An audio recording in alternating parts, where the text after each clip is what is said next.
はいこんにちは、MD ジャックです。はいです。耳の妖精ミミです。はい、今回は、イヤホンじゃないですね。ポータブルダックアンプ QE イヤーズアレグロです。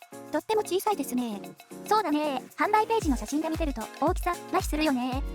届いてびっくりしたわ。ゲームコントローラーみたいなデザインだからその大きさでイメージしちゃうんだよな。測ってみると大きさ幅約 4.6 センチ、高さ約3センチ、厚み約 1.3 センチ、重さ23グラム。イメージできるかな？いまいち伝わらないかもね。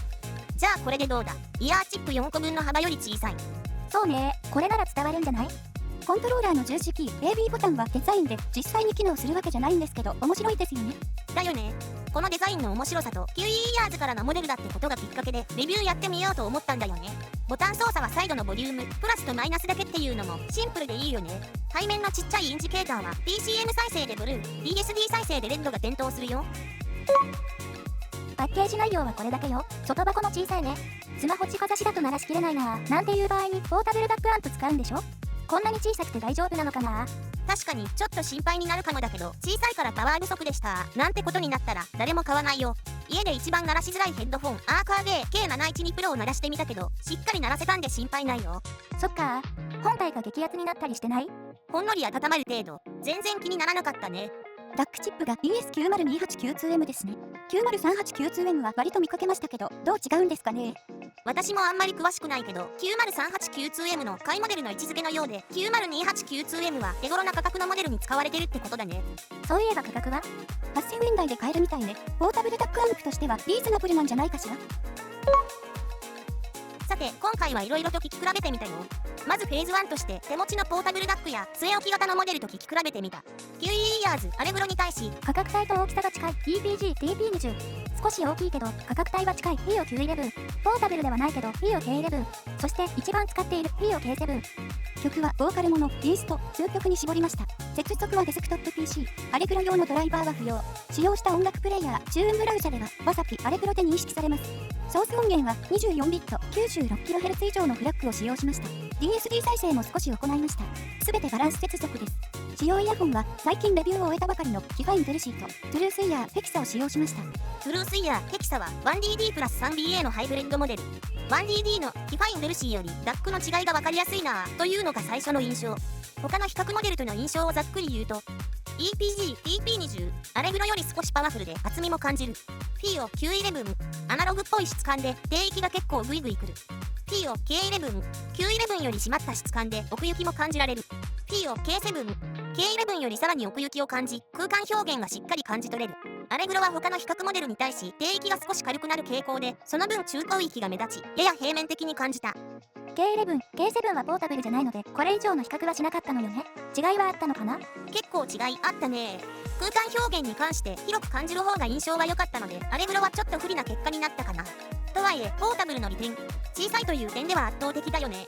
余談だけど Q11 は大きさの差はあるけど価格差はそれほどない。アンプ部はしっかりしてそうだし実際で音は太く感じる。ただバランス接続の時左右のボリューム差が結構あった。個体差によるものなのかね。デジタルボリュームじゃないから起きるようだわ。ドライバーのアウトプットの項目で調整したんで一応解決はしてる。左右差どの程度あるかどうやって調べたんですか？波形測定同様ピンクノイズをマイクで拾って左右のレベル差を見てそれをここで調整という流れ。感覚で合わせた時と1デシベルぐらいの誤差だったから感覚に頼っても大丈夫そうだってことが分かったよ。はい、次はフェーズ2だよ。アレグロは QE イヤーズのモデルだから手持ちの QE イヤーズ7モデルを使用して聞き比べるって企画ね。どれが一番アレグロに合うのかな？アレグロは低域が少し軽めで中高域が目立つ傾向なのでもともと低域が強めのモデルを使うとちょうど良くなるんじゃないかな。マッチング度という表現を使ってみたけど好みもあるんであんまり当てにしないでね。低域の出方と全体のバランス、奥行き感あたりにフォーカスして聞き比べた結果ね。まずオーケストラライト。フル BA モデルの分離感はアレグロでもしっかり感じられる。オーケストラライトさすがだなぁ。低域はもともとそんなに強くないのでさらに軽くなってしまう傾向だった。奥行き感の再現性が今一つという感じ。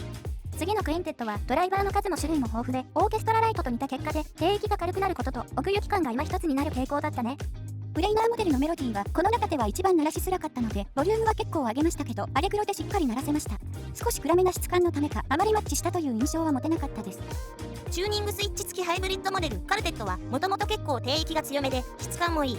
アレグロとのマッチングはチューニングスイッチを使わない状態でも一番良かった。次はハイブリッドモデルフォルテーザ。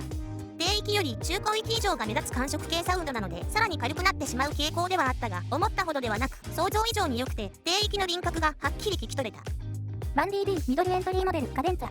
低域が波形で見る以上に深みがあるね。予想通りこれ合うわ。中高域がもともと少し強めなのがさらに出てくる傾向ね。最後は 1DD エントリーモデルドルチェ。カデンツァより低域の量感があるドルチェは全体的に結構合うと思いました。エントリーモデルなのでアレグロと両方買ってもそれほど予算を圧迫しませんね。低域の質感は量感優先でちょっとぼわっとした感じで曖昧になってしまう傾向でした。以上、聞き比べの感想でした。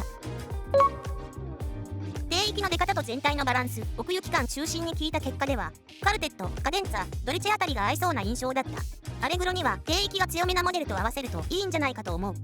聞き比べ結構大変でしたけど楽しかったよね。そうだね。私は家の中で古いノート PC につないでみようと思っていますが、外に持ち出しても小さくてシンプルでなかなかいいんじゃないかと思いました。ということで、QE イヤーズのポータブルダックアンプ、アレグロをいろいろ聞き比べてみました。ではまた次の動画で。ご視聴ありがとうございました。MD ジャックチャンネルはイヤホンレビューを音と波形た言葉で表現します。チャンネル登録お願いします。